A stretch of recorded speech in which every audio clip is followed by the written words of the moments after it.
We are streaming. We are streaming. I believe we are. What is up with me and singing in videos? I don't know. I'm just hoping that Mm-hmm. it will actually work this time. Yep. Because it does not. Okay. All right. Looks better. It does, but we have a message if anybody, I don't know what it looks like from anybody else's end, but we have a message that says the current video resolution is not supported for this configuration. The expected video resolution is, so I don't know. I don't know if that's messing up any Where of you the, see right there on the teeny tiny little print that you can't read from back there. So I don't know. Okay. I don't know what that means. It does not like it's giving us a red light. Okay. And I'm kinky. A red light means stop. Okay. Then let me make a quick. I'm gonna go do some quick tech stuff. I know we're here so early. And what is it? Oh, Mark says it looks good to you. Thank you. Okay. And yay, Connie, I'm glad you can see and hear us just fine. All right. So if y'all will be our eyes and ears, if anything starts looking weird, like send up a flare. All right. Well, everybody sees and hears us. Yep. Yay! People hear us. People hear us. We're a couple minutes early, and because we have an announcement that affects the live stream and only the live stream, I want to wait till it's officially time to give more people time to be here. So we have like 3 minutes to kill. Should I do a song and dance? No. Nobody wants that. No. Nobody wants that. Nobody wants that. I know you don't want that. But we are happy to be here. Yeah, we are. I think we've got a good episode tonight. I think so too. I know. Yes, what the nails, the shirts. So these were both made by a follower. I only know her as Christy Gets Fit on Instagram, and then her husband. And she made them for us and she sent them to us. She is supposed to be starting a shop online where other people can buy them too. Yes. Don't know. That kind of stuff can take some time. They own another business of some sort, so like they're busy people. But yeah, they send us shirts. Cool shirts.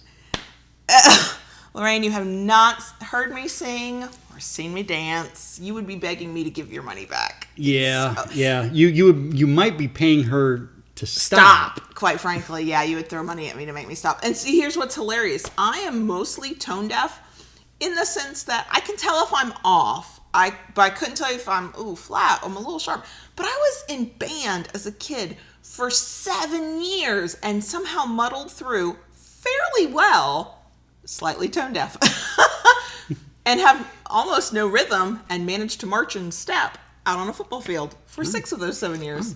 Eva joined us and Christy is here. Yeah. There you are. Well, I didn't want to assume, but see, I plugged you, right? Yeah. I totally plugged you. Okay. So, sorry for anybody who's watching later and they're like, what the hell is going on? What are you talking about? The live chat is the place to be if you're here for the live stream. Because that's just where everything goes down. Yeah. See, the band kids are all here. Lorraine, marching band. There's a chance. Well, we know that the oldest, who turns 14 on Saturday, I'm not ready for that.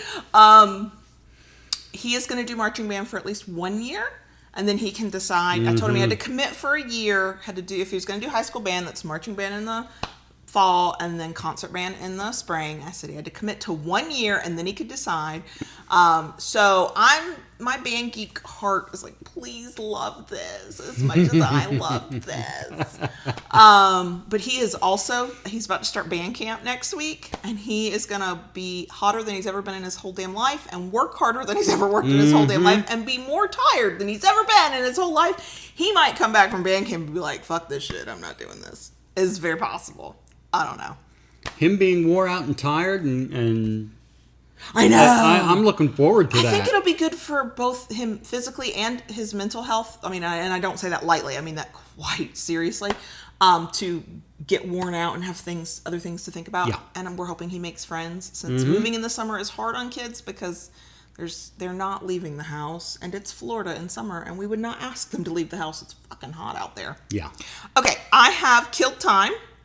So, oh my God, I love that, Lorraine. Lorraine says that marching band is where they discovered their dom energy. And thinking back to my marching band experience, yeah, there's a lot of tops and doms there. They don't know it yet. They're too young. Oh, yeah. And okay, so let me talk about what the episode is. Okay. And make the announcement that's really live stream only. Ish, yeah. Okay. So the topic this week is actually us answering a bunch of questions we've received. Not like the one we did several weeks ago or right before our hiatus of the Ask Us Anything. These are questions we've gotten from listeners that they're not overly generic questions, but they are things that we get asked a lot in a lot of different ways. And we are spending a lot more of our time truly just answering DMs and emails, like to the exclusion of other things. And so we have to cut back on some of that time. So we are going to use video, audio to answer some of those questions because it is much easier to send somebody a link and go, look, here's where I have answered this before. Yes. Or where we have talked about this before than it is to, for 10 to 15 people a day, compose a blog post worth of content. Now, I do just want to say, when we get these messages, one, because of the amount that we have been getting, there is no time frame as to when we can answer these. And we've had some people get snippy with us. Yeah. We have very busy lives. We have kids. We have our own things just that we do. Just like everybody else. Now, I do want to add to that, patrons who ask us questions. That's different. Is different. Those are a priority. Yeah, I mean, we know which side our bread is buttered on, as my grandma would say. And that does not mean that if you're not a patron, you can't ask questions. Oh gosh, I don't want to step in this. I know it's. I mean, we've got 180 episodes where we're like, send us questions, and I still mean that. Okay, I want people who have questions to send me questions. One, it tells me what are people thinking about and asking. Right. Case in point, we had 3 separate people email us saying, "Hey, can you point me in the direction of people who are into BDSM and have some kind of disability, whether it's physical or a neurodivergency or something," right? And I went, no, we don't have that resource list. And we are actively right now, if you follow us on Twitter, that's where I went just because I can reach the most people the quickest, actively getting that information from other people. We're crowdsourcing who are the people who are kinky and talk about their disability with regards to their kink. And from the questions we received, we're making a list. We're building some resources. Yes. So we want your questions. It's just for some of those questions, we don't want to ignore them, but it would be easier just to answer them here. Yeah. Right. So that's what we're going to say about that. Okay. I mean, we'll get into it more because at this point, the podcast listeners can't hear what we're saying about this. So YouTube live stream watchers, you might hear this repeated shortly. The other thing, though, that is live stream YouTube specific, we are going to change the time of day that we live stream. Yes. I hope going forward, even once school starts back up, that we keep it on Wednesdays. I like having it done way before. Like Thursday night, 10 o'clock at night, editing a podcast is no fun for anybody when it goes out like at midnight on Friday. So we're going to keep it on Wednesdays. If anybody was here last week and saw that there was a real bad stutter start to the video and it was laggy and it wasn't all that good, there are a lot of different things for that, and we've fixed a few of them. Right. But part of it is that for our internet connection and internet package, the most speed we get for upload, which is what we're doing now as a live stream, is middle of the day. It's middle of the day. So I think we're probably going to go back to around 1 p.m. on Wednesdays starting next week. I know that disappoints some people because the only time you could actually be here to watch this is because it's in the evening, depending on your time zone. I know, and I'm sorry. It's already like driving me bananas that we could have technical difficulties this week. And what's hilarious is we made the decision to change, and now things seem to be going well. Right. But last week really bothered me. I was tempted to not do live streams until we had it completely figured out and had everything fixed. So consistently, middle of the day is the best time for the internet strength. Yes. So unless something weird happens, this will be the last week we do it at this time. So I am sorry to anybody who can only make it at about this time of day and can't do it earlier in the day. I really am. If we could depend on our internet connection being good in the evening, we wouldn't change a thing. We really enjoy this. We really like recording at the end of the day because this uses up so much of our energy that when we're done, we're done. We're exhausted. We sack out on the couch and don't do anything. So we'll talk a little bit more about that in the bonus section when we get there. So that's the announcement for YouTube. Let's get into the episode. Have you written down the time thingy? Did you write down the time thingy? I gotta tell. There's people looking at us in their video. Y'all know words are hard right now. Stop. I couldn't think of the words. Stop. Watching us on YouTube. I know. That's what I was trying to say. Stop. Go ahead. Thank you. Oh my God! You just domed me on. It's not national television. I got domed on YouTube. That needs to be. Hey Christy, that needs to be a shirt. I got domed on YouTube. I knew that was only specific to me, but okay. So one announcement, actual announcement for everybody. Just a reminder: Podcast Awards nominations are still going on through the month of July. It's podcastawards.com.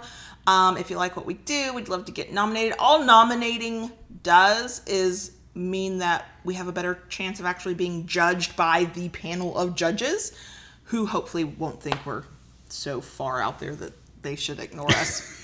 So, I'm sort of wondering when somebody's going to knock on the door and go, I'm taking your microphone. You're not allowed to do this anymore. So it's podcastawards.com. If you are watching on YouTube, the link is down below.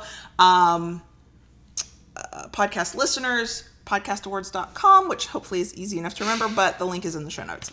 Okay, quick announcement from me for once. Yeah. Okay, so we are answering questions this week. We will probably make this some kind of regular thing. And when I say regular, like every couple of months, because I think it would get boring if, I don't know, some people might really like just us constantly answering questions, but I would get bored. Sometimes I have a thing I really want to talk about, and I want to rant for an hour about a thing. Not you. I know, right? But we have several questions that we've received, and y'all, these questions all came within just the last few days. It is a nice thing that people trust us enough to confide in us, their worries and their fears. It's an honor. It's very humbling. It is, in all honesty, sometimes very overwhelming. When my anxiety kicks in, it is very hard to deliver the amount of emotional energy it takes to look at another human being's problem and go, how can I talk about this in an impartial way? Because I can't possibly have the right answer, but maybe I can guide somebody. Yeah. There are a lot more of you than there are of us. So we get a lot of questions and it takes a while. And if we're busy, which we usually are, or if either of us really is kind of having an off day, we just push it back.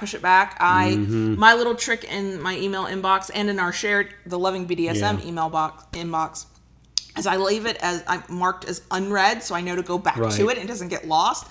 And y'all will be shocked by this with my generalized anxiety, my perfectionism, my legit OCD diagnosed. Notifications really bother me. They really bother me. So it's also kind of stressful. So we're hoping that this allows us to help more people and save ourselves a little bit of time. Please do not think that means we don't want you to ask questions. We do. We definitely want you to ask questions.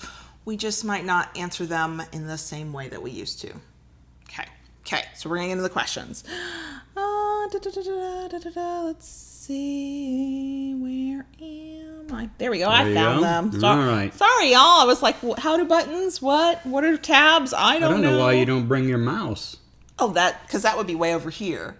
Okay, so sorry, podcast listeners. So the laptop is in the center of the coffee table. And the way I use a mouse is like way out in literal right field because I'm right-handed, nowhere near the actual computer. Our coffee table's not that big. It would not work. Okay. So we're going to try and do a little bit of rapid fire on this because these are all broad topics and we have talked about them in different ways but I want to try and give some answers that would help somebody immediately if they just started here. Okay. And if any of these questions relate to something you want to know more about, if we have blog posts, podcast episodes, or videos that we've made that pertain to any of these, they will all be in the show notes when I make the show notes later. Okay? So you can get more information. This question, I had to sit back and go, that's a big question. Question was basically, how do you get into 24/7 DS? How do you start? How do you start? Slowly. Slowly. That was what I thought too. Yep. Very slowly. It's not something you want to jump into willy-nilly. Nope. Kind of an out of the frying pan into the fire. Yeah, especially if you're just now coping with the idea that, you might be kinky and your partner wants to try kink, and then it's, now let's do 24/7 DS. Like that, those are two massive leaps that you don't want to try and take all at once. Because you try to do it too quickly, it's very easy to become overwhelmed. Mm-hmm. And you become overwhelmed, and you get frustrated, and it's not going to work. Or you make a mistake, screw something up big enough, bad enough, because you didn't know, or you were moving too fast, or whatever, that either you or your partner go, ooh, I don't think I want to do this anymore, because some screw ups can do that to people. Right. The other part of this is something that we have said often, time and time again: communicate. Yeah. You're going to do a lot more talking before you do any doing. Right. When you go 24/7. When we started moving our relationship more into DS, we talked till the cows came home. And then we talked some more. And then we talked some more. I'm a talker. And, shock, right? We took baby steps. We moved slow. Implemented one rule. We worked on that rule. When that was flowing well, then came another protocol. And then what we did, because we were new, we would do a 6-month check-in. And that is not negating the constant ongoing sort of laid back check-ins of, I got something on my mind, can we talk about it? This was like an official check-in. Right. This was, we were no matter what else happened, we were doing this one. This was a 6 months down the road. We set aside a night that her and I were going to go sit and we're going to talk. And how is this working for you?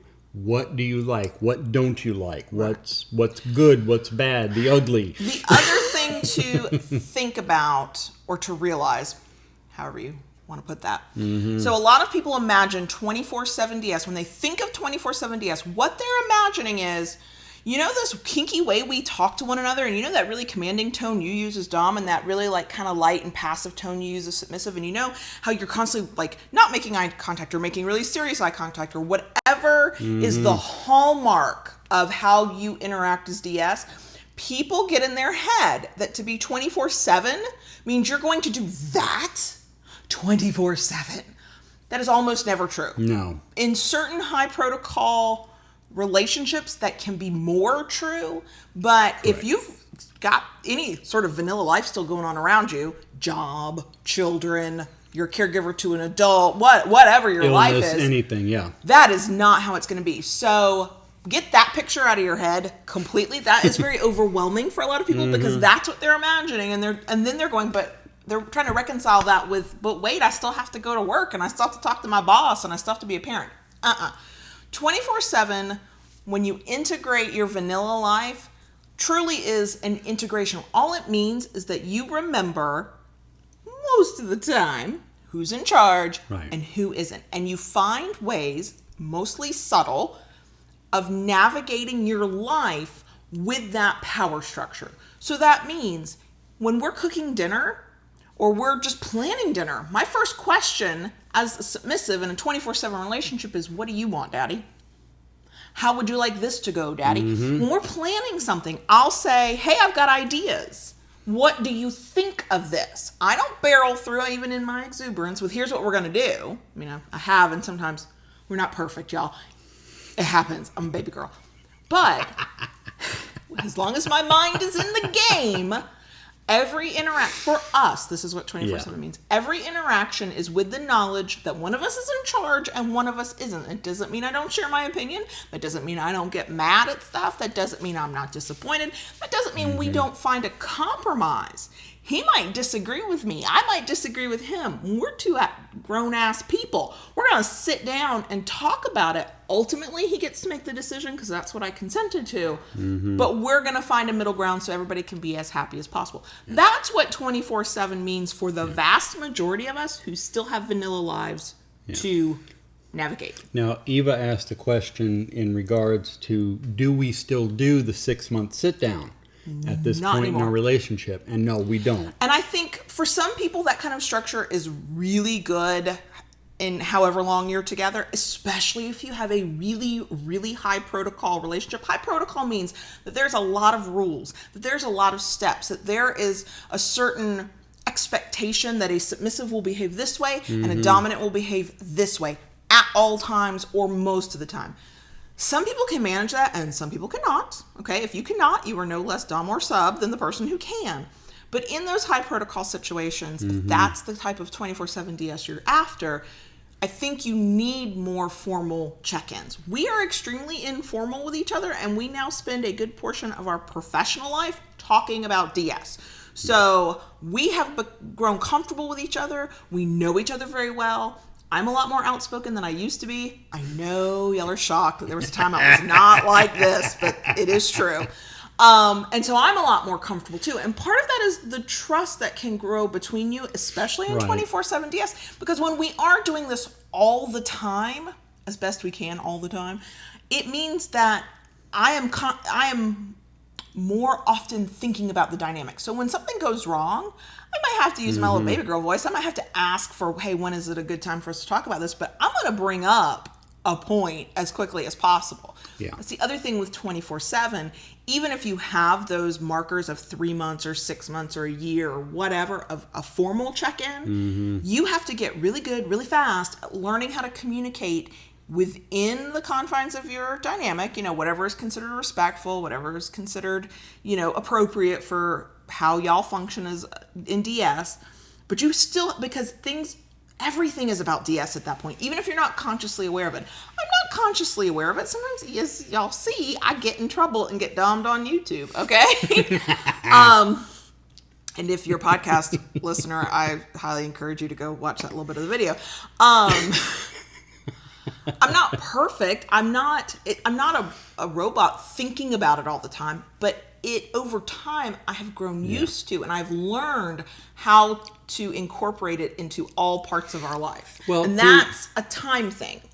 Right. Through trial and error, we have figured out what works for us. Trial and error. Mistakes are made and you fuck it up sometimes. So through that, we have found what works for us. And we reached a point where at one of those 6-month sit-downs, we were like, well, no, everything's really going good. Do we need to continue doing this?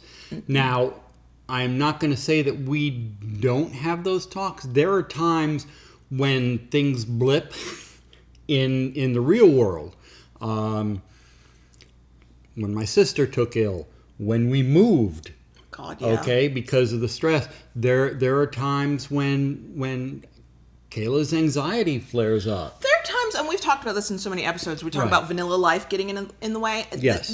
How this works in our relationship is typically at some point in the middle of the night, we're both laying in bed. We've barely talked for days. We certainly haven't fucked. We haven't done anything kinky. Neither of us can sleep. We'll both tell you that we don't know why. And it's usually me because I'm kind of empathic this way. But one of us in the dark bedroom goes, we're off, aren't we? We need a reset. Something ain't right. And at that moment, that is when the spell is broken and we start laughing about it. We start talking about it. We start taking greater care with the DS side of our relationship. We make a plan to go sit and talk about things. We focus on each other more because we've forced ourselves to do it. So to get into 24/7 DS, there's a lot of things. Go slow. be patient, communicate until you're sick of freaking communicating. And learn, whether you read books, read blogs, listen to podcasts like ours or any others that are Be willing and be understanding that you're going to screw up. You are going to make mistakes. You're going to try something that doesn't work. It doesn't mean the whole experiment's a failure. It means that one thing doesn't work. Be aware of the reality versus the fantasy of 24/7. Yes. Oh my God, yes. Yeah. And realize that whatever 24/7 means to you is a valid definition. It doesn't have to look anything like our 24/7. It doesn't have to look like 24/7 of some dude you met at a Munch who's been... There are always these people who will tell you they've been in the lifestyle 20, 30 years, and every time they talk to you, they tell you 5 or 6 times. That person is always there somewhere. It doesn't have to look like any of those. It only has to work for the two of you. Right. But if there's one piece of advice I would hope anybody interested in 24/7 would take, is to go slow. Not try to do all the things at one time, because that's where you're going to fuck up. Okay. We're going to get in.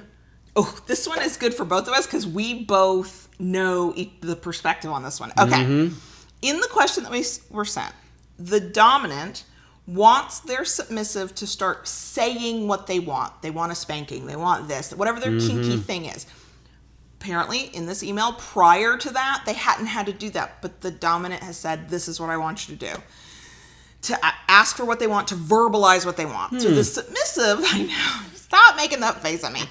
The submissive feels silly and weird, and it's this new thing, and what they want to know is how to get over feeling weird or silly for asking for the kinky thing that they want.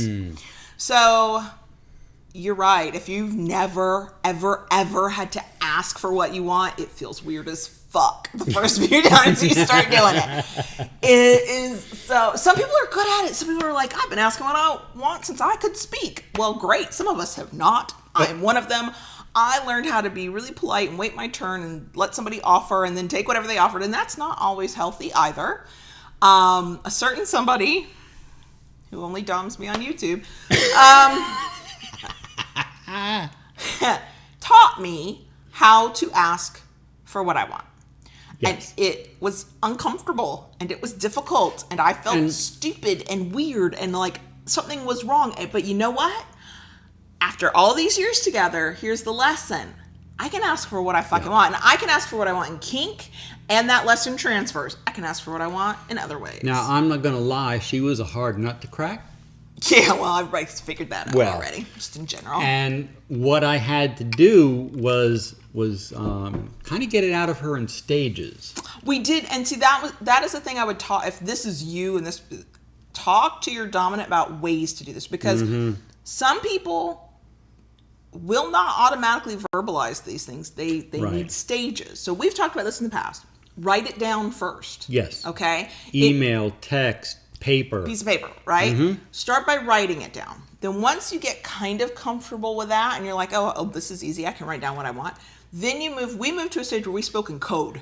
Gave her a code word. Not even just a code word. It was code. I used different phrases. I told you what I wanted without saying the words, but because you knew what I meant by that. Daddy, my skin feels tight. That was please spank my ass because I'm a stressed out mess. And then once I got comfortable with that, and it depends on why you feel silly or weird.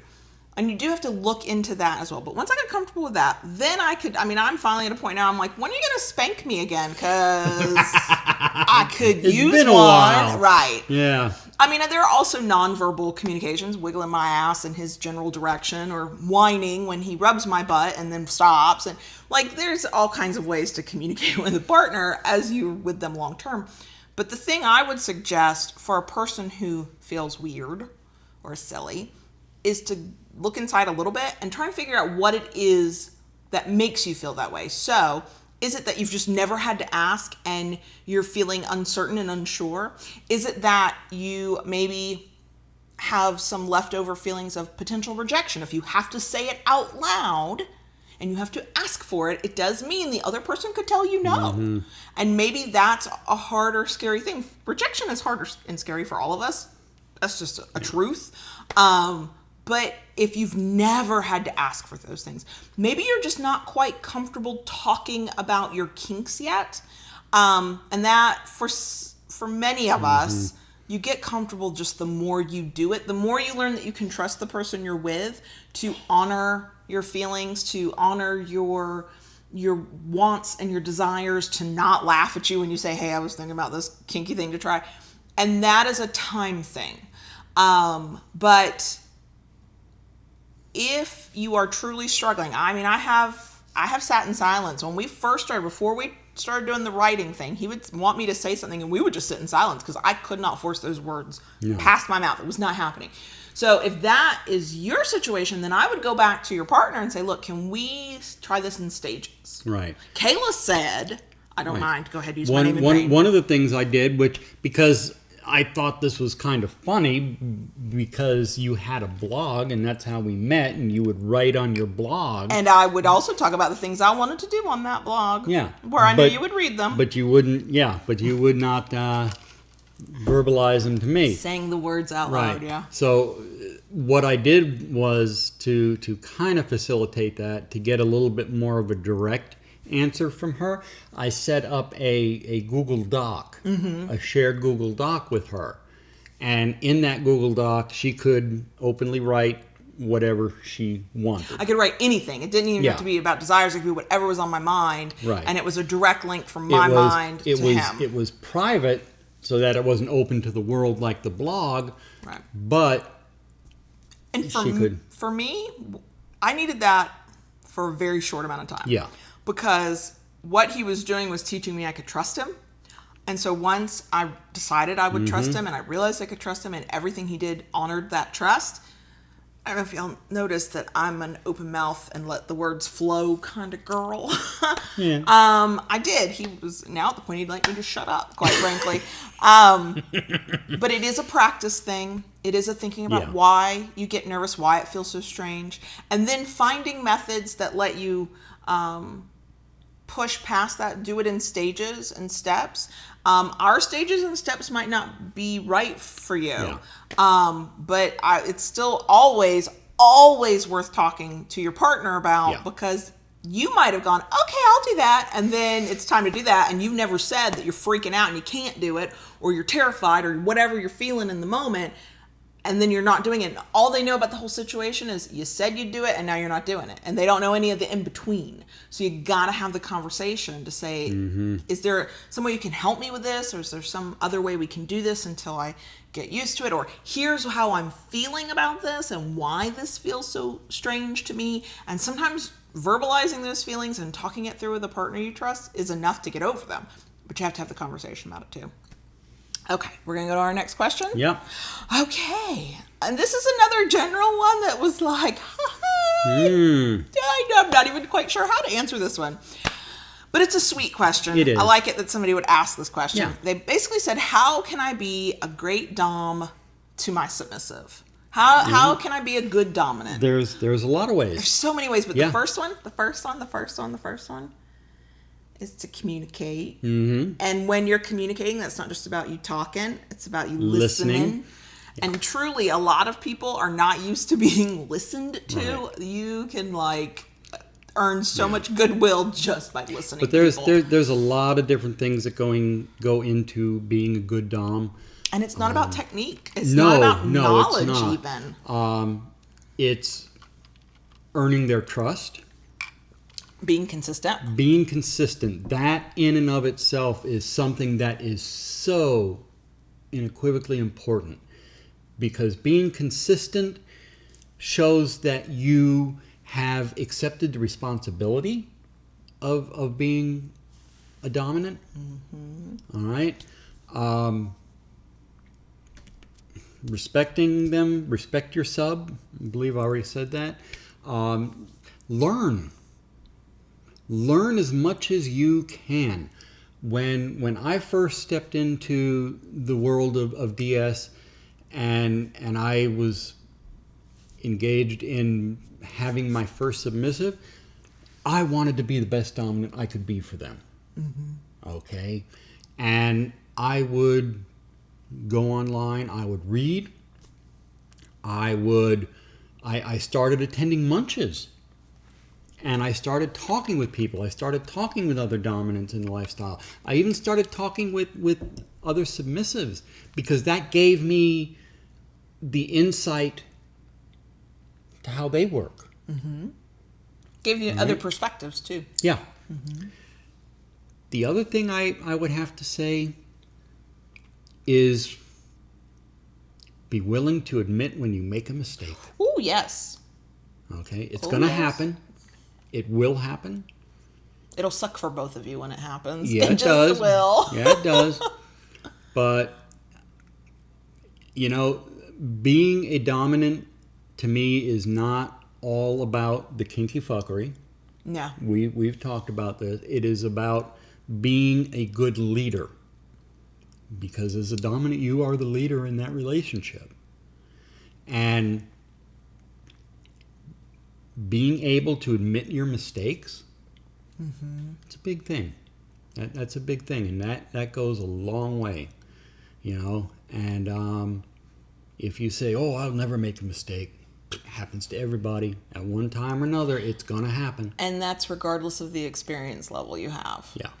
I mean, new people make mistakes. Yeah. That's a guarantee. Right. People who've been in the lifestyle forever still fuck up because we're human. It's what we do. The other thing, show gratitude. Now, people will respond to gratitude in different ways. They need more or less than somebody else. But yeah, it might be what you might negotiate a DS dynamic where your every need and want is met and your submissive serves constantly, and that's what fulfills them. It costs you nothing to every once in a while throw out a thank you, okay? And to mean it. Good job, baby girl. I do like that. See? I do like that. It doesn't, it doesn't make you weak to say thank you. It doesn't make any of us as human beings on this planet to show gratitude when somebody takes care of us, does something for us, even if it's something that they're, quote, expected to do, okay? I can always tell somebody who has never worked in a service industry, retail, food, any of that, can always tell because they literally say, well, they're paid to do that work. I don't have to thank them. Excuse me? What? You want to know how much better things go for you when you know that your hard work is appreciated, especially if maybe you went a little bit above and beyond or you tried really hard or whatever. So you're submissive in whatever way you negotiate. Not every submissive is a service submissive, but submissives serve in different ways because if they are trying to meet the needs of their dominant in whatever way works for both of you, they are serving, even if it is not being of service in a very black and white, cut and dried kind of way. Saying thank you and meaning it shows that one, you're paying attention, and two, you realize that if they didn't choose to do that for you, you'd have to do that shit for yourself or you wouldn't have it. And it makes a difference. It makes a huge difference. Kayla was amazed when we first got together because when we were out and about, whether we're in a restaurant or Starbucks or, any place like that, if we were being waited on for any reason, ordering a coffee, I always take the time to look and see what, if they're wearing a name tag, what their name is. And I always say, thank you, so-and-so. You are truly one of the kindest, most polite people I know. I have become a nicer person simply because I hang around with you, because I am always try to be pleasant and say thank you. You go an extra mile that most people don't go, and it shows because there's not a Starbucks that we can go into more than about 3 times. They don't know him. The Starbucks in the town where we just moved from, he did not go to that Starbucks for over a year? Almost 2 years. 2 years. We moved to that town after we had the crappy apartment in Clearwater. We moved to the other town, to our condo. We walk in there for the first time in nearly 2 years. We happened to be there for the morning shift. The morning shift was that crew hadn't changed a lot. It was like Norm walking into Cheers. Baristas up and down the line went, John, you're here. And I was like, wait, you told me you hadn't been here. Because when you are kind to people, people remember you. Yeah. Okay? We were at Eroticon in London by the 3rd visit to this one Starbucks. The women who worked the morning shift, at least in the middle of the week, they didn't know his name yet. They knew his order. They were happy to see him. They were moderately happy to see me with him. It's fine. I'm used to that too. It was like, damn. Okay, all my examples are Starbucks because we spend a ridiculous amount of time in Starbucks. Whatever. You think? Whatever. When we were moving, the night crew, it was like 2 or 3 like really young kids. I say young kids, high school, early college. They told us, we're really sad to see you go. We've had others who would make a point when they were leaving Starbucks to come talk to him and say, I'm leaving, I'm going off to college, I'm moving away. I'm going to miss you. Not me. It's fine. That's what happens when you're a genuinely kind person, okay? Maybe you don't want that much attention. I understand. Neither do I. But people remember how you treat them. They remember when you're respectful. They remember when you are patient. They remember when you say thank you. And if you want to be a good anything in life, a little bit more patience, a lot more kindness, and a shit ton of gratitude will get you a long way. You don't have to be the best at anything. You don't have to be the smartest at anything. You don't have to be the nothing at anything. If you can do those things, you've done a lot more than most people. And as a dominant, you don't have to know what the hell you're doing. I assure you, most of them are walking around going, fuck, I don't know. Let's just do what we did last time, right? It's okay. You're not alone there. But if you can be kind and respectful and show gratitude, you're heads and shoulders above most people in general. Yeah. And as somebody who serves, like every job I've ever had has been some sort of service role. Clearly every relationship I've ever had, even when I didn't know it, it's who I am. I'm a service sub. I get it. I work harder when I know people are thankful for what I've done, are happy that I'm there. Just said thank you, even if they didn't have to. I am a big one to go, oh, you don't have to say thank you. But inside I'm like, they said thank you. That's so nice. Okay. So and we have done an episode on gratitude. Yes. It's that important to us.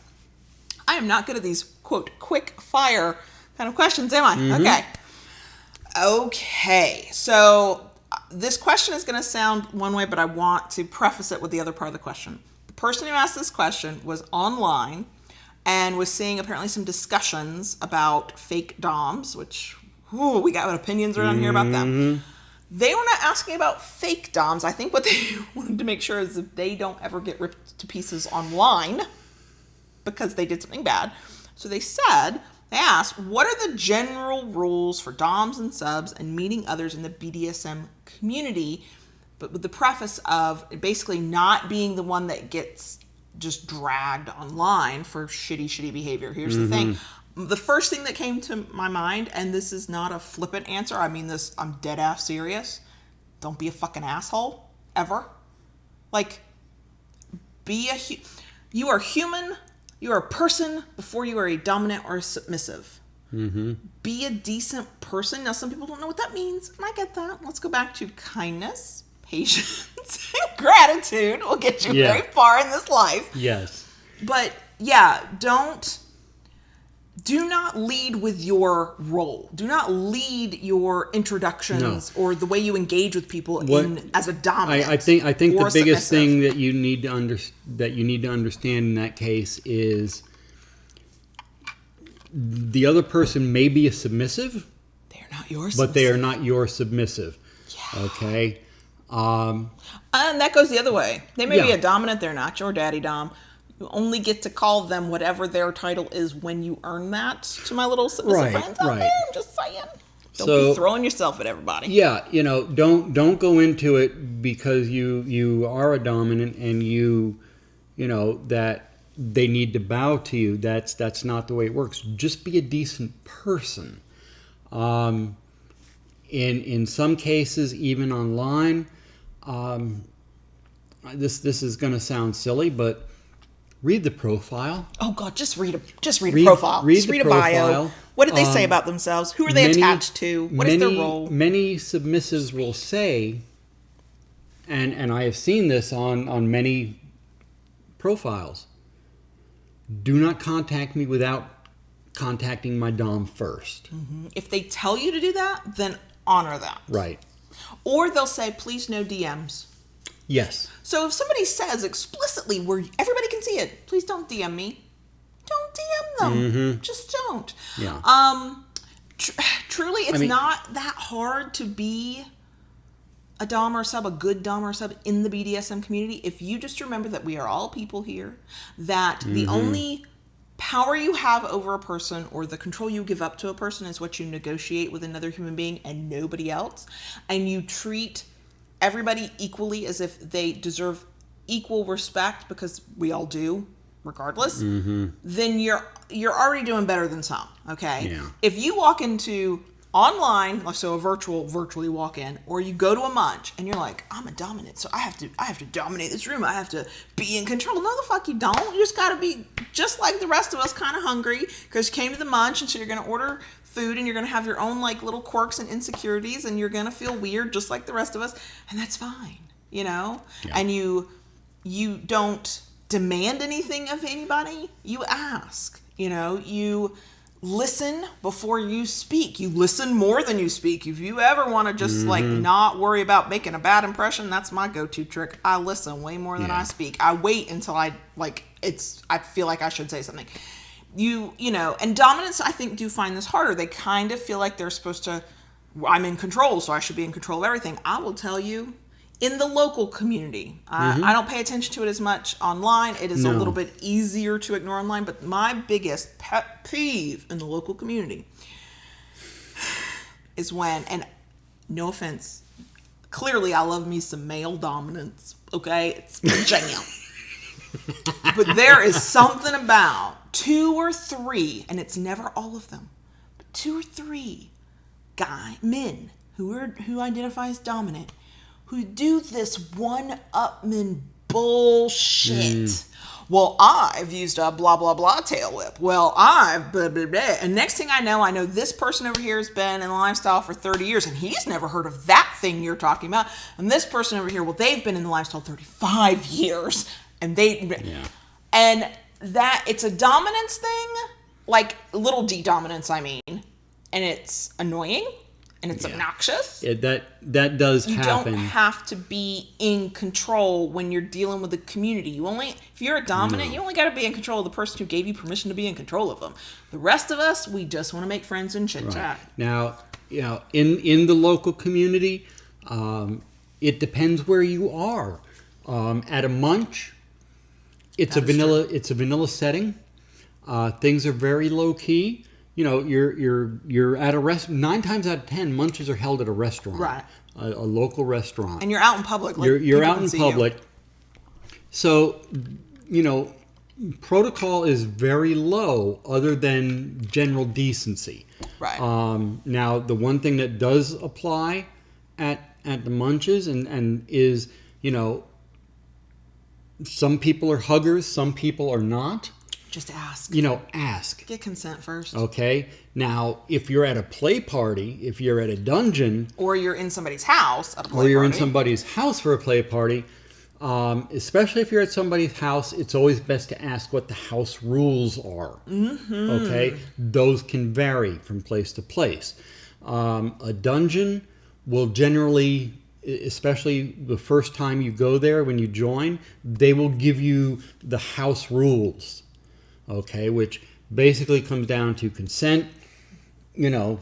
How did Master Cecil put it when we were at the woodshed? He was like, "Don't touch nothing that doesn't belong to you." And I was like, I think that's just a good rule of life. Now, in some cases at dungeons, I have seen couples that the dominant, you do not speak to the submissive without asking permission first. We have been to parties where the rule was. The house rule was, you want to talk to a submissive, a partnered submissive, ask permission. You have to talk to their dominant first. So, in general, in higher protocol situations, a dungeon, a party, if you see that 2 people are together, if you can figure out who the dominant is, in those situations you usually can. The submissive's often naked and on the floor. That's just how that goes. But if you're not quite sure, ask. But if you are, start with the dominant and then see how. And some people, I throw people off all the time because they'll start to talk to him wanting to address me, and I'm like, hey, I'm right here, because we don't have that. We have that when I'm uncomfortable. We actually do that more for my comfort than for any protocol-y kind of thing, because you can't keep this baby girl down. I'm going to have something to say. But not everybody's like that, right?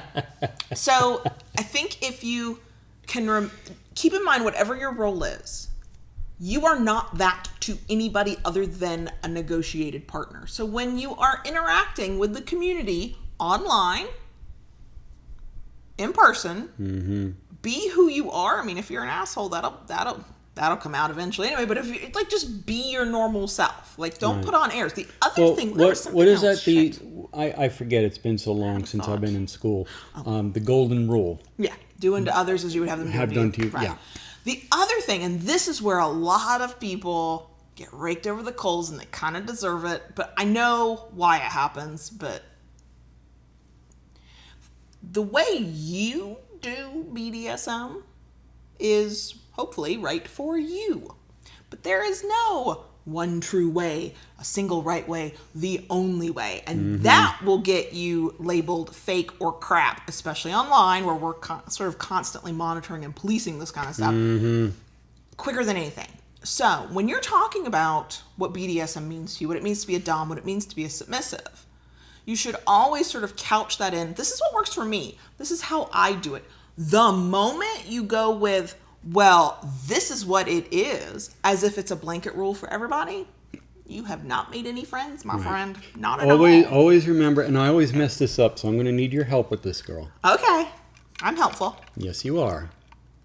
Your kink's not my kink. But your kink's okay. Right.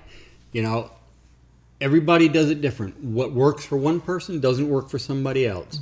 So, you know, you just don't go in. Well, I can't say we all. Many of us have that polite face. We do it with a boss or a parent. I do it with children, where you know how to smile and nod. When somebody says something that in your head you're like, what the fuck is that? You smile and nod. Somebody's going to talk to you about a kink that you're like, okay, you just made my skin crawl. Yep. Smile and nod. Or go, oh, that's cool. Not my thing, but that's cool, right? Like, you don't ever there's never a reason to tell somebody that the thing they're into is wrong, unless we are talking about clear violations of consent, right, or something illegal, which clear violation of consent is illegal. So if they're like, yeah, I'm into golden showers, and that personally makes my skin crawl. Like, the idea, I don't like getting my own pee on me. I'm just saying. When I hear somebody talk about it, I go, oh, okay. I've even read some stuff that was like, ooh, wow, that had that in that, but that was really good writing. We're cool. Age play, totally not my thing. Like, totally not my thing. Can be around people talking about it because it's their thing. It's not my thing. What affects them doesn't have to affect me. So that's another thing that you want to avoid if you would like to make friends and influence people in the BDSM life. Yeah. There is no one true way. Your way is only your way, and your way is only your way for right now until you learn a new way and you change your mind and want to do something different. So, okay. Right. This one, I wasn't quite sure what they were asking, but I also understand the pain. So the way the question came out was, what's the best way to promote this lifestyle in, and they named their state, and I'm not going to name their state, in conservative areas. I don't think they mean promote the lifestyle, but basically the way I take this question, if this is your question, email me again with clarification if I get this wrong, was how do you live this lifestyle when you're in a conservative area? I want to tell you a few things. First of all, way more people are kinky. Just because they're not talking about it doesn't mean they're not. Second of all, kinksters live in conservative areas. You yourself as a person who's like, shit, I'm a kinkster in a conservative area, are proof of that, so you're not alone.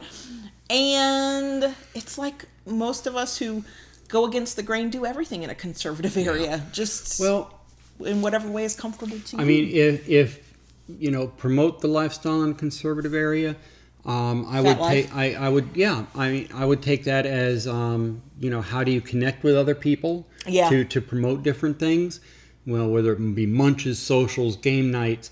You want to get on to places like FetLife, the Cage. Yeah, you know, the Cage, anywhere that there is a community. All right. Yep. You know, FetLife, you can go in and you can search areas. It's tough. I mean, some areas are easier than others.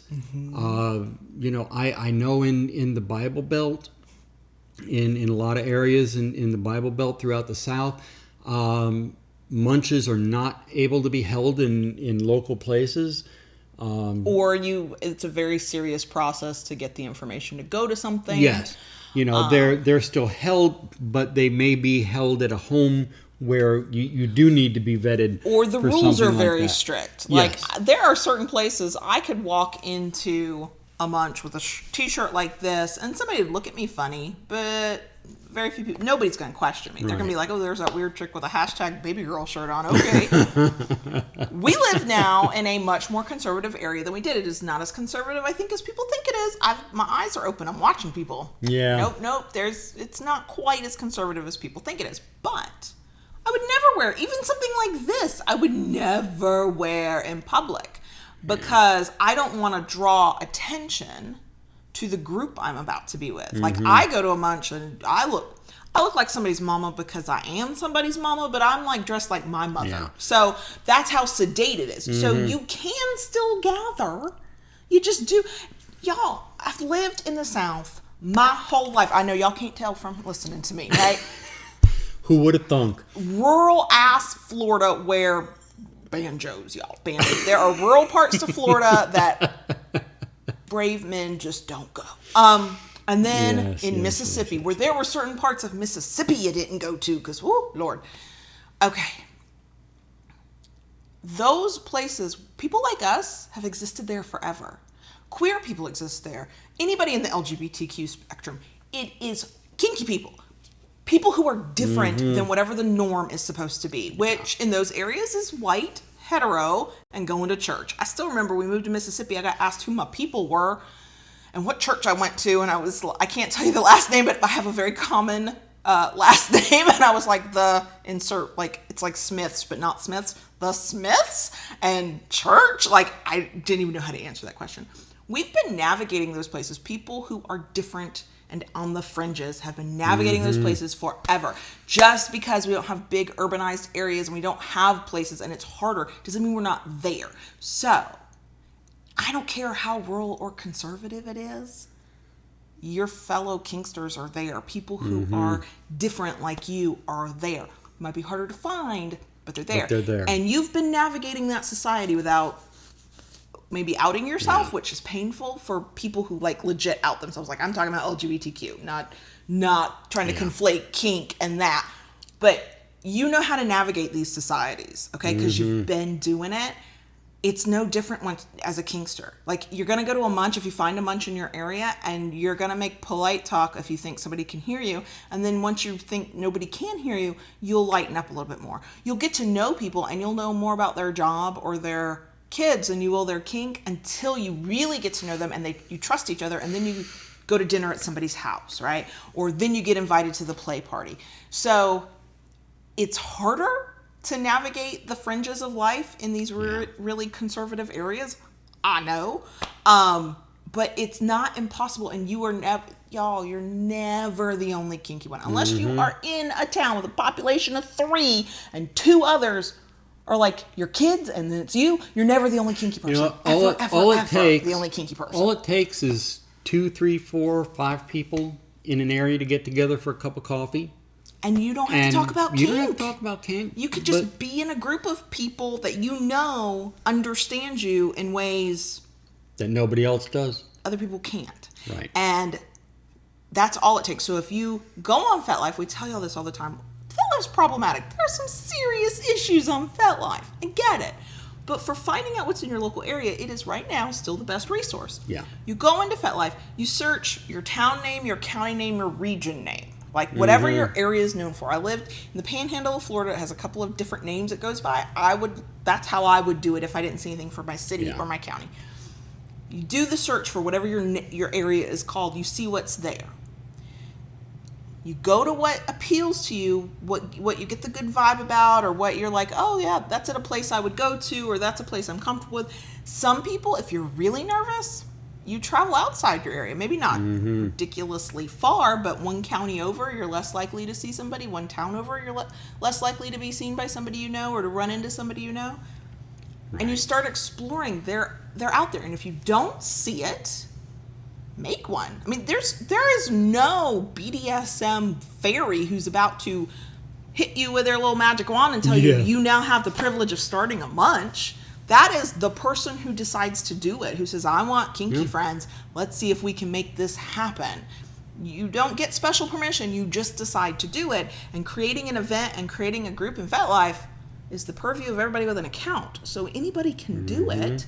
And if you're not seeing one in your area, I promise you somebody else is looking. Yeah. And it might take time, but you can set that up. And eventually people will see it and people will start coming and you'll make friends. If you announce it, they will come. Yeah. You have to... Basics of marketing and promotion, though, you got to announce it a lot of times. Just letting you know.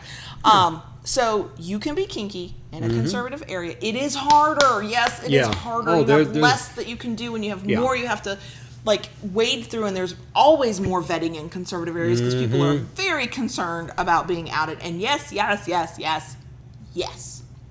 But people on the fringes of our heteronormative, cisgender, white Christian society have existed forever. We are all there in whatever flavor we come in. We're there, and now we just hopefully can start using and continue using the tools of the online world, as hellish of a landscape as it can sometimes be, to find one another and to connect. Okay. And that is my rant. That's the rant that got me sweaty. That's the rant that got me sweaty. I knew there'd be one that would get me all hot and bothered. That one was it. Okay. So those are just a sprinkling of the questions we received. Those are literally from just in the past 6 days. These are the questions we get asked. We have a lot more questions that we've both received individually, collectively. We get questions asked to Loving BDSM has its own email, lovingbdsmpodcast@gmail.com. If anybody asks why I didn't get lovingbdsm at gmail, it's because I couldn't, y'all. So we do get emails there. We have a contact page at lovingbdsm.net. Yeah. I get FetLife DMs. You get FetLife DMs. I get FetLife DMs. The Loving BDSM FetLife page gets DMs. I get emails. You get emails. Yes. Then don't get me started on Twitter DMs and Instagram DMs. There's lots of questions coming in. So we do have lots of questions. We want to help as many people as we can. We really do. And this is just a small bit of the questions. And as time allows, here and there, we will answer the questions. Right, and I kind of like doing it this way, and then the next time somebody asks one of these questions, I'll send them this episode and go, hey, we actually answered this here, go check this out. So we are not saying we do not want questions. We're just saying we will be answering them slightly differently because time and energy are both things.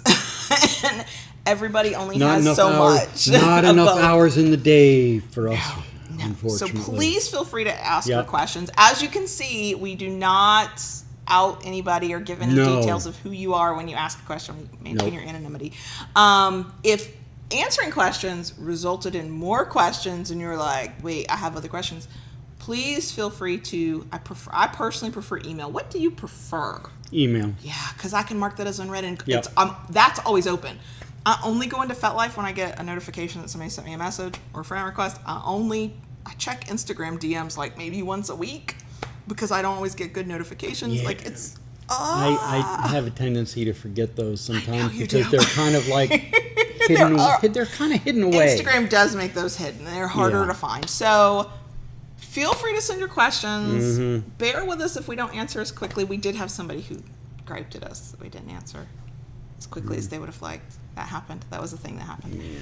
So we do have a bonus section. We did get mail. Real quick, I want to do a Patreon shout out. Go for it. Patreon helps us keep doing. Truly, if we ever get to a point where Patreon is our biggest source of income and pays a mortgage or whatever, I will spend way more time on email. I promise you that. So patreon.com/Kayla-rants is where you can join our Kinky Patreon community and get stuff and help us do stuff. And I'm not selling this very well, but that's okay.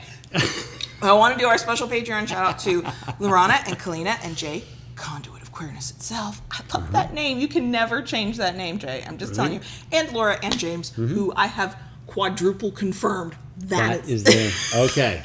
All right. Because I suck at that. All right. Oh, I feel like today was a very ranty episode. I hope I didn't piss off too many people. I hope not. I mean, maybe? I don't know. Yeah. Okay. Are we good? Probably not. Probably not? Well, we're as good as we can ever be. All right. Okay. Do you remember what? Yeah. Yes, thank you. I have a script. The podcast listeners will know. We'll tell them in a second. Okay. Okay. You ready? Uh-huh. Okay. Keep it kinky, y'all. And we'll see you next week. Okay, I don't want to get domed again in the middle of an episode. Daddy, can I talk to the crickets, please? Daddy. Ask nicely, baby girl. I thought I did. Oh, is this that moment you want to hear me beg? That's kind of kinky for being in the recording. Not everybody might consent to that. Go ahead, baby Thank girl. you. Oh my gosh. First of all, podcast listeners, right before we did our standard closing, he was pointing to his shirt because he was wearing his Keep It Kinky Y'all shirt. I'm wearing the hashtag baby girl shirt. It is purple. It is it's technically a large. I don't think I've lost that much weight, but it fits so big on me, and I love it. I don't think that's either I've shrunk or it's just a large. Makes me happy. I'm very comfy in it. I want to take my bra off, but I'm not doing that on camera or while we're recording audio either. Yeah, I feel like I let my bitch side out more in this episode than I normally do. Hey, if you ever wanted to know what I'm like when the camera and the mics are off. Maybe just a smidge. Well, and it's funny because I feel like the people who asked the questions were genuinely help me, I don't want to fuck up. But as I was thinking of the answers, I was thinking of all the people who don't think to ask the question. I was getting mad at them. Well, I was thinking all the people who annoy me. I have to say this. I know that in the beginning of this and for the live stream that will live in infamy forever. Yes, but it'll be edited out of the podcast. But I intend to save that clip of audio. Oh God! And you are a digital hoarder who saves everything. Yes. Oh my God. Oh my God. Okay, so I want to do mail first. I do want to go back through the live chat for the live stream on YouTube. Mm-hmm. For podcast listeners, for some people, it's like, I only want audio. I can only do audio, whatever. Every once in a while, if you get just some time, you want to get to know some other Kinksters, just check out any one of them, any of the live streams that are the podcast episodes, because the people who are in the comments, and sometimes it's different people and sometimes it's, same people over and over again. Oh my God, they're answering each other's questions. They don't need us. We're eye candy. They are helping each other out, and I think that's freaking amazing. Okay, so we did get a postcard. Yes, we did. This is me hoping that by the time podcast listeners can hear my voice, I will have posted it to our Instagram. It is from Washington, D.C. Mm-hmm. I adore Washington, D.C., not the people in it. Let's not be crazy. We're not the politicians in it. I got a couple of favorite politicians, but we're not going there. The people who live in D.C., lovely people. I know people who live in D.C., but I used to travel to D.C. every year for work, and we tended to stay by DuPont Circle in the Georgetown area, and I got to know the metro system there. I could actually do that by myself with nobody holding my hand, and I loved it, and I would go to the shops, and I would go to the bookstore, and this, and it was great, and I love D.C., and I've been wanting to go back forever, but I don't work for a company that will pay to send me there or put me in a good hotel for a week, so I don't know when I'm going there again. But we did get our a postcard, and I remember you, B Mercy, even though I can't remember if that's your handle on anything or not, but I remember you because I have seen your name many, many times. It's hello from one of your DC area Kinksters. I just got back from a trip in not quite our neck of the woods, but since you don't live there, I'm going to say where you were: Sanibel Island in Tampa. I never did go to Sanibel Island. Did you ever go to Sanibel Island? I mean, I went to Tampa many times. But they road tripped. And so waved in our direction when you passed on I-75. Oh, Lord, I hate I-75. We're waving back, though. we're still near I-75, quite frankly. Trip was fantastic. I got to see manatees. Oh, I am so jealous. I love manatees, and I have not gotten to see them in a very long time. Where we used to live, it was a little bayou inlet, and even when winter, they would come up. In winter, they would come in because it was warm water in there. I never gotten to see them. So it says, I hope all is well in the Lord's Brownstone household. I like that. They said, and I don't envy your heat. Yeah, no. Yeah, the heat has been really bad. Yeah. In general, like across everywhere. But yeah, there's a couple times I'm like, okay, I might consider a northern state for a few minutes. This is freaking hot around here. Yeah. So thank you. Mm-hmm. Okay, so I am going to look through. Well, see, I like CDC's comment. What'd you do? I don't know what I did. I truly don't know what I did. I didn't break anything. We're still streaming, right? Nope, you didn't break it. It's still going. Oh, good. I'll use this. Yeah, then. just use that. Sorry. So for podcast listeners, I hit a button and I still don't know what I did, but I made the screen go away. Okay.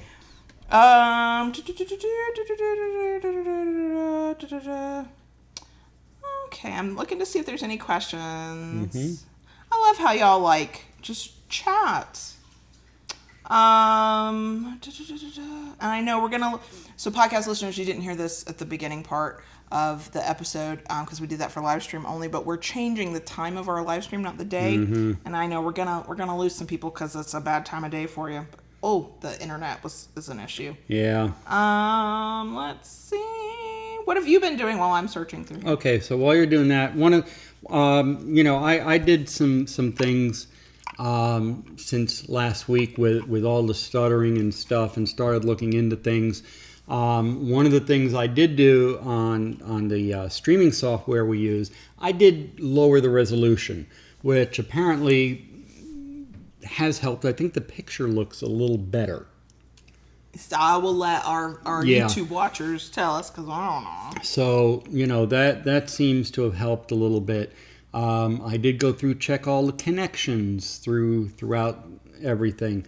Now, one of the things we did mention briefly last week was that they were upgrading, or we had the potential to upgrade our internet. Yeah. Okay.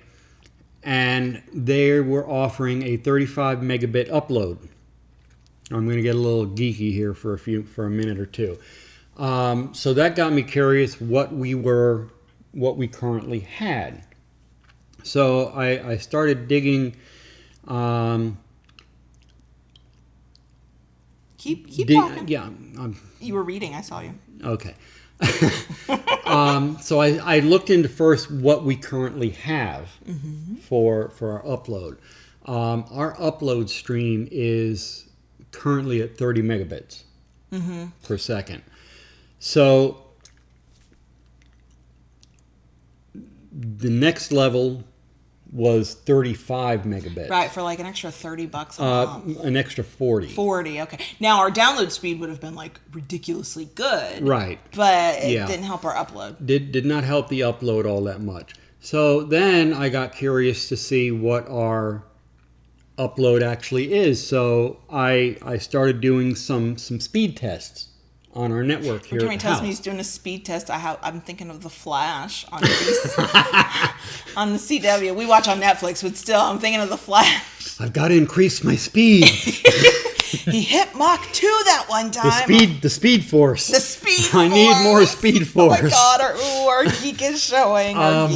So anyway, I did a speed test, and the first one I did came in around 25 megabits. So then I got a little more curious and started looking at different times of the day. Now, I get up ridiculously early in the morning. Yes, he does. I do not. No, she doesn't. So at 5:30 in the morning, even with having I'm not live streaming at 5:30 in the morning, Daddy. I call red. But we get a 32 megabit upload at 5:30 in the morning. No, I'm not doing it. It would just be a bunch of grunts. That's all I'm capable of doing at 5:30 in the morning. So, but at any rate, at that hour of the morning, we have an incredibly high upload. I tested during the day, middle of the day, when people are at work and not home, things like that. We sit around between 28 and 30 megabits. All right. In the evening, it does drop. But so you understand, we are on, what we have available to us here is cable internet. Yeah, we didn't pick a good internet or a good neighborhood that's got fiber optics. No. Woo, which is available in our area in specific neighborhoods. In specific neighborhoods. That we can't afford to live in. Yeah. So in the evening, because with the cable, it's basically a shared network, we hit generally about 19 to 20 megabits upload. Yeah, and if it decides to dip down, then it's even harder. Right. So we had to make some hard decisions. Yeah. It won't affect, it doesn't affect the podcast at all. I really was ready to shut down, not all of YouTube, but just live streaming, because I'm already annoyed that we don't have the kind of camera I'd like us to have. And then we were having the internet issues. I was not happy. Yeah. Okay, so a couple things. And this question did end up getting answered, but I want to give our perspective too. And that, oh goodness, was it Eva who asked the question? But it was about if you set up your own munch and you call like a restaurant, do you have to tell them what your group is about? That depends on the area that you live in and your comfort level. I have heard used, we are a club. Yeah. I have heard we talk about relationships. I have heard we talk about alternative lifestyles. And then sometimes you don't have to say anything. Typically, it depends on the place and their questions, but like if you go and you want to book somebody's private back room at a set time every month, they might ask more questions than if you're just trying to get a real big table in a restaurant. I have heard some people have even used, and you're going to giggle at this. Oh, good. I like to giggle. That they are like a Ren Fair club or a medieval. So when they pull out the floggers, nobody blinks. Yeah. I don't know what was said to the place that our old Munch was held at, and it's been there for several years now. But we always get the back room. They know we're coming every month. We take care if there's a problem, like somebody slips out on the check. That has happened. That is mortifying for all of us paying customers. We take care of it immediately. We over tip. Like, we are really good customers. Right. So they want us to come back.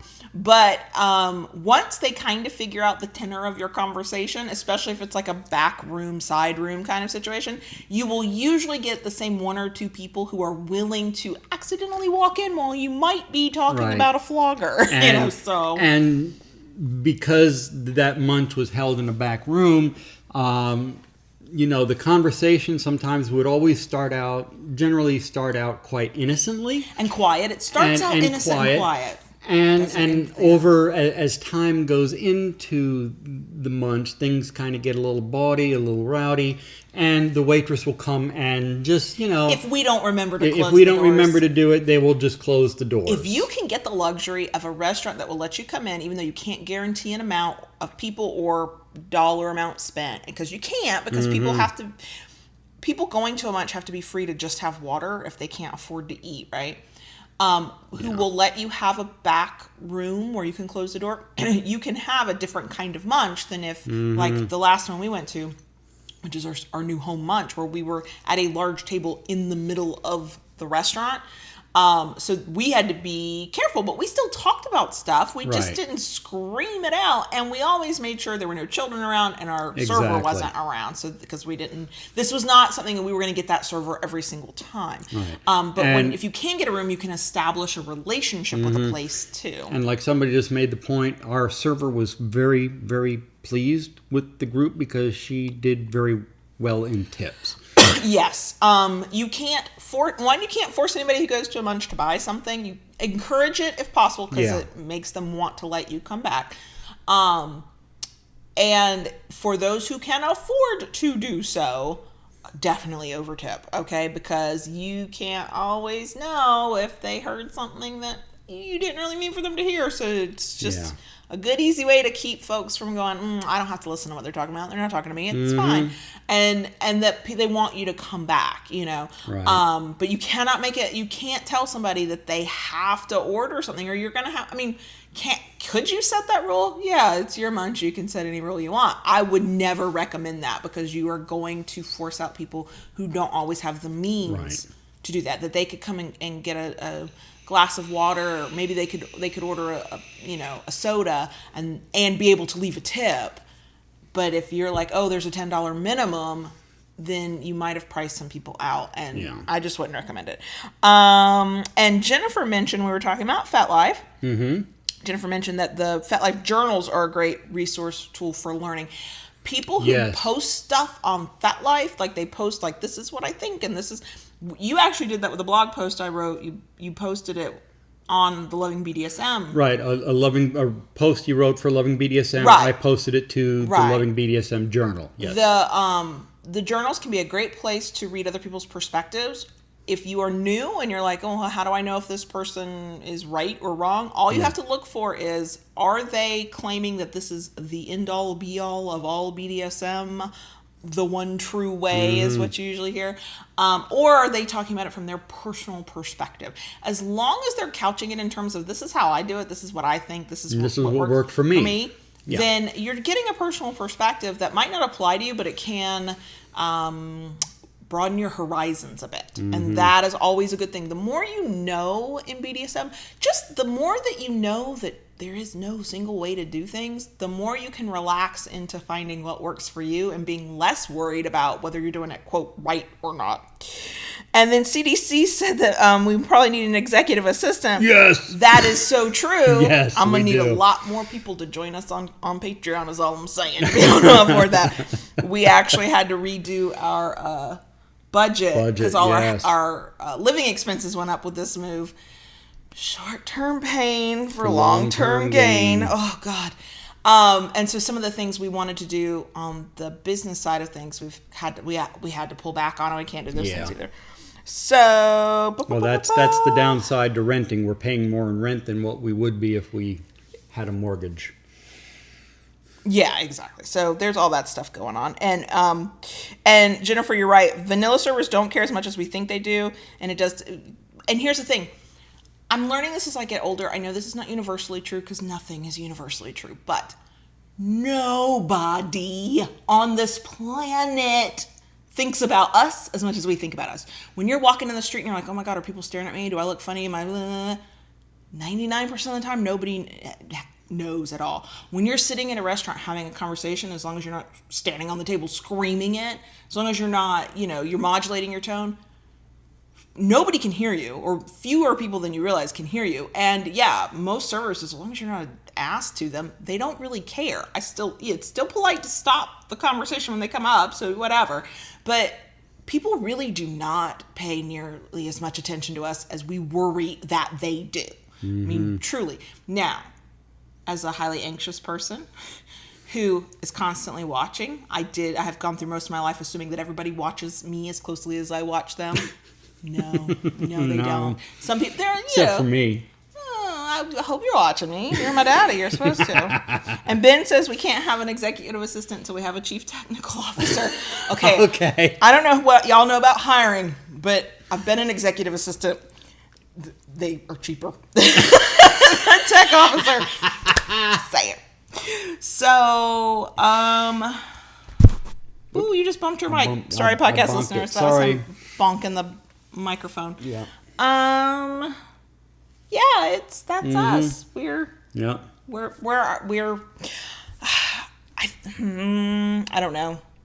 It feels very strange to openly say, I will not be emailing back as many people as email me. It makes me feel like it's a cold-hearted bitch, but also it really does take. And there's some people. There was one. I was like, oh my gosh, I need to go back and reread that because I didn't read an email as closely as I would to be able to reply to it. And I just saw that. I saw like the first couple sentences, and they were going through a really rough time.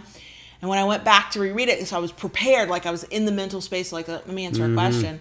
You know, all they wanted was to be heard. They just wanted a little encouragement. And I was like,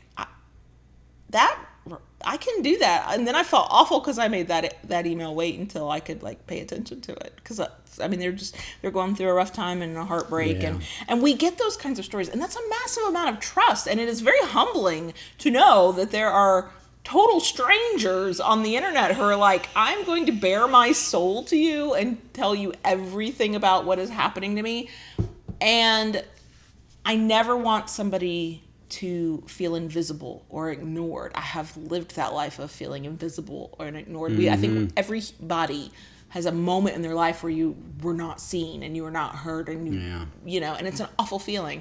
And I think I will probably always make time when I can in between, you know, might take a while, but for those people, because it takes a lot to put that out there in the world. But then I get these, you know, people are like, I've got this question. Thank you, because now I've got a topic for a podcast and I will answer your question, but I will do it this way.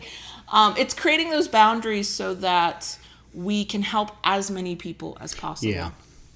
And that's ultimately the goal, I think, right? And on a little bit more of a fun note. What? I want to be down in the dumps and kind of serious. I've been learning something new. Oh, you also have something else to tell people about. Do I? Yeah. What you ordered earlier this week. Oh, yeah. So, yeah, I have been learning something new. A couple years ago, I was gifted a whip. And unfortunately, I was never able to really work it well at all. Oh, yeah, it was pretty painful to watch him. He wouldn't touch me with it. It was just painful to watch. I wasn't anywhere near touching anybody with it. He couldn't get it near me anyway. It didn't matter. So, since we have moved here, through our local community, I met somebody who is very handy. She loves her some whips. She loves her whips. And she has taught me some whip basics, and I have been practicing cracking a whip while I'm trying to work.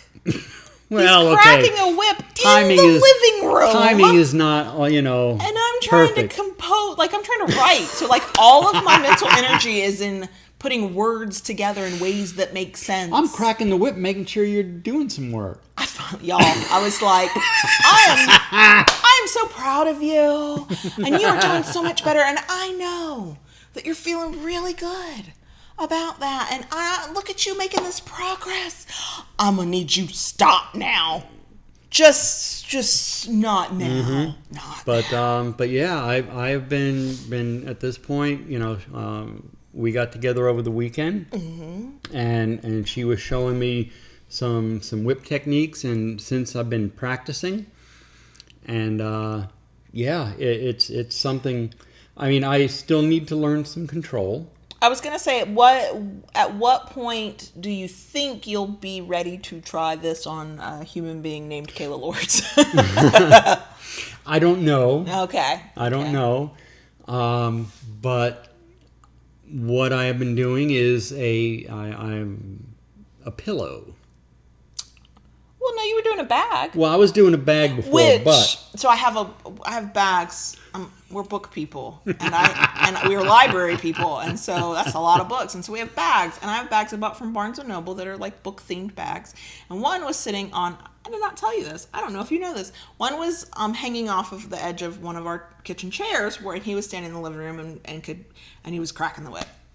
Well, I have my bag today, went to the library, and I look at my bag, and there is a triangular shaped hole. Oh dear. In the middle of my bag. Well, see, I'm hitting the middle of the bag. Yeah. And then I was like, and he wants to hit me with that thing? Well, and also my book bag. It's one of my book bags. We have plenty of other bags. We have lots and lots of those bags. Lots of them. And I know where the Barnes & Noble is. I can go buy more if I need to. Yes. So at any rate, you have one more thing. You have yes. to tell them. We will be he will be modeling this as soon as it arrives. For a long time, I have been wanting a utility kilt. Kilt, y'all. Man legs hanging out. John Brownstone legs hanging out of a kilt. Just put it in your mind. It's beautiful. It's beautiful. When we were in the UK, I had even tried to seek one out while we were there. Yeah, we ended up finding the really posh Scottish tartan Tartans kilt shop. I was like, we're too poor to walk into that store. And not Scottish enough, definitely, to go in there. And so that didn't pan out, and then it kind of got lost in the shuffle until I was asked what I wanted for my birthday. And a utility kilt has been ordered and is on its way here. And you're tracking it. Like every day he's like, I ordered it, and then it's on its way. It shipped out. I'm like a little kid. All right, I am. I'm like a little kid. I can't wait. I'm very excited for you. Also, you have sexy legs. You have amazingly sexy legs. And everybody will get to see them. You might be a little biased, you know. You have genuinely sexy legs. You spent too many years riding a motorcycle every single day, every day of the week, y'all. That was his main form of transportation. Yeah. And prior to that, you spent way too many years working outside. Like you've got, even after all this time, you've got some serious muscle definition in your legs, and you've whittled off most of the extra fat on your body, so it's like legs. And then you've got this darker skin tone, so they're not like the blinding whiteness. I possess these legs, so I can say this.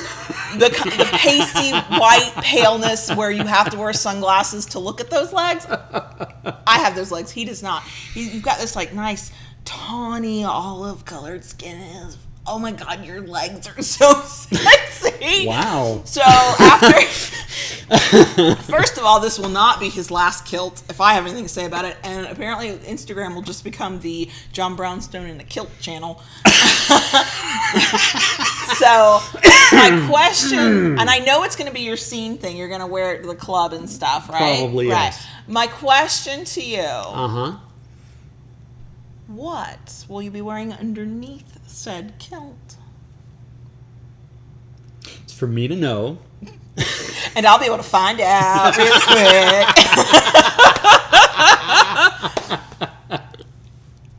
I'm here for the kilt. I'm just here for the kilt. Okay. All right. And I'm dancing again. Yes, you are. Yes, you are. Oh my God. I mean, truly, there's like layers to my being comfortable in a situation or with people or doing a thing. And the moment I just say what I think, that's a certain layer of comfort. But there is a deeper layer, and it is when the singing and dancing come out, because you are usually the only human being that ever hears my caterwauling, and that is all we can call it. And I'm just letting however many people decide to download an episode or watch on YouTube, like, I'm sorry, but clearly we're family now. Because I do it with my mom. I mean, so that's the layer of comfort we're in. And I'm sorry your ears bleed. It's just a thing. There's certain songs that I have told her it's a hard limit. It is a hard limit. I'm not allowed to sing those. She is not allowed. So no, she is not allowed to do that. It's so bad. And the thing is, I've been certain like little snippets of songs I've been singing to myself for years. Like that's just almost like how I make conversation sometimes. I don't think in song lyric, but sometimes I kind of do. Like my response is to throw out a song lyric. And I've done it for years, and nobody had ever told me how bad it was until the man who's supposed to love me more than life itself was like, you have got to stop doing that. Our relationship is based on honesty, baby girl. Which means everybody in my life has been lying to me up to that point. Yeah, my singing's bad. I don't mind. I'll make a joke out of it. I mean, there's some songs I purposely sing bad just to make the kids just want to curl up and fall. Yeah, we that's both, fun. yeah. That's we're those parents. That's entertainment. Yeah, we're those parents. So Oh, All gosh. Okay, so we probably need to stop talking, even though y'all know me. Yeah. I could keep going. My book is calling my name. Right. In the past 2 weeks, I've like read 3 whole books. And I want you to finish that book because I want to read it now. I know, and I want to go get book 2 at the library. We are library people. We're book people. Yep. Yeah. Oh, and I suck at this, like, promote our shit crap. I wrote a blog post today. It'll be linked in the show notes. To help new people, like, where to start. It really just compiles most of the resources we already have on our resource page. Yeah. But in a blog post, because we were realizing a lot of the questions we get are, where do I start in BDSM? Which is, like, the broadest freaking question you could ever ask somebody. So, yeah, I did that too. Forgot all about that. Probably should have mentioned it earlier. Oops. Yeah, I need somebody who can, like, we need help. Yeah. On so many levels. I Like, know. that's like the truest statement I know. ever. Okay. All right. Okay. Oh, and Jennifer says that she was singing and dancing through the supermarket and kid was dying of embarrassment. That's the best Yes, time. that is the oh my best. God. That is I the now understand ultimate why best, my yes. parents sought out ways to embarrass me in public. It feels so good. Yeah. It makes up for those times when they were toddlers and lost their shit in public and I was embarrassed. It's like, yes, this is payback. Yeah, I live for these moments. Yeah. Oh, yeah. Oh, yeah. Okay, we're going to go. right. We got to go. Yeah. We love you guys. Love you. Thank Thank you you. for sticking with the insanity. And for those of you on the live stream side who won't be able to watch once we change times, I'm sorry. I'm going to miss I you. know. I hate this. Podcast, video, it's all still there. It's just the live stream is weird. And yeah, that's it. Bye. Bye. You have to hit the button, Daddy. I know.